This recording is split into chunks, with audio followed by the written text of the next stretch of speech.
विरोध नारों और डिजिटल उत्साह से किसी राजनीतिक अभियान की चर्चा तो हो सकती है, लेकिन उसकी वास्तविक शक्ति का आकलन धरातल पर उसकी संगठनात्मक क्षमता, वैचारिक स्पष्टता और जन भागीदारी से ही होता है।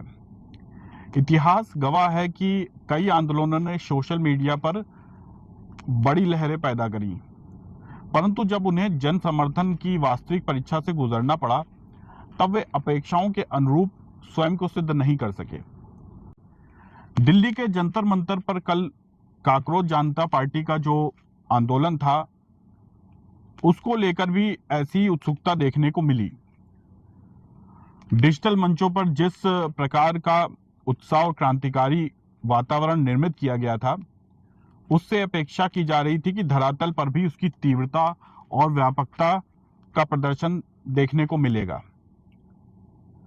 आंदोलन में सामाजिक कार्यकर्ता सोनम वांगचुक की उपस्थिति ने भी इस आयोजन को अतिरिक्त ध्यान का केंद्र बना दिया था, किंतु प्रारंभिक दृश्य उन अपेक्षाओं के अनुरूप दिखाई नहीं दिए। यह कहना उचित नहीं होगा कि आंदोलन पूरी तरह से असफल रहा, क्योंकि किसी भी राजनीतिक पहल का मूल्यांकन केवल इस आधार पर नहीं किया जा सकता कि उपस्थित भीड़ वहां पर कितनी थी। फिर भी यह तथ्य उल्लेखनीय है कि जिस जनजवार की कल्पना की जा रही थी, वैसा देखने को नहीं मिला। आंदोलन के दौरान जब मीडिया प्रतिनिधियों ने उपस्थित काकरोच जनता पार्टी के समर्थकों से आंदोलन की मांगों, उद्देश्यों और आगे की रणनीति को लेकर प्रश्न किया, तो अब कई लोग असहज दिखाई पड़े, तब कई लोगों ने संतोषजनक उत्तर देने में असहजता उनकी दिखाई पड़ी। इससे धारणा बनी कि डिजिटल समर्थन को अभी वैचारिक प्रशिक्षण, संगठनात्मक तैयारी में परिवर्तित किए जाने की आवश्यकता है। शायद यही कारण रहा कि मुख्य धारा की मीडिया ने भी इस आयोजन को वैसी प्रमुखता नहीं दी जैसी उसके प्रचार प्रसार को देखकर अनुमान लगाया जा रहा था। दिलचस्प पहलू यह भी है कि इस संगठन ने जिस तरीके से डिजिटल माध्यम से अपनी उपस्थिति दर्ज कराई है, क्या उसी प्रकार से संगठनात्मक ढांचा जो है धरातल पर भी इनका दिखाई देगा कि नहीं दिखाई देगा।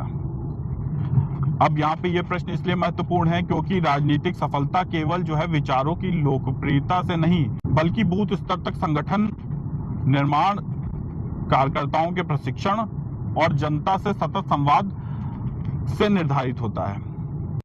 अब चूंकि अभिजीत दीपके जो इस पार्टी के निर्माता हैं, वो भारत में आ चुके हैं। अब वो इस संगठन को किस प्रकार आगे दिशा देते हैं, ये देखना दिलचस्प रहेगा। यदि डिजिटल ऊर्जा को सामाजिक और राजनीतिक संरचना में रूपांतरित किया जा सका, तो यह अभियान एक बड़े राजनीतिक प्रयोग का रूप ले सकता है। किंतु यदि संगठनात्मक क्षमता में परिवर्तन नहीं हुआ, तो यह भी उन अनेक जन आंदोलनों की तरह उसी सूची में शामिल हो जाएगा जो चर्चा तो बहुत बटोरते हैं, परंतु इतिहास में स्थायी प्रभाव छोड़ने में सफल नहीं हो पाए। अंततः देखें तो लोकतंत्र में विरोध का अधिकार उतना ही महत्वपूर्ण है जितना उसके पीछे की तैयारी और वैचारिक स्पष्टता। तो आंदोलन जो होते हैं वो केवल आक्रोश का प्रदर्शन नहीं होते हैं, बल्कि वे एक नेतृत्व की परिपक्वता, संगठन की मजबूती और जनता के विश्वास की परीक्षा भी होते हैं।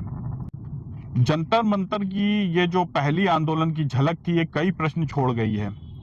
उनके उत्तर आने वाले दिनों में हम लोगों को मिलेंगे। काकरोच जनता पार्टी आगे की रणनीति क्या रखती है, भारतीय जनता पार्टी सरकार की आगे की क्या रणनीति होती है, ये सब देखना बहुत दिलचस्प होगा।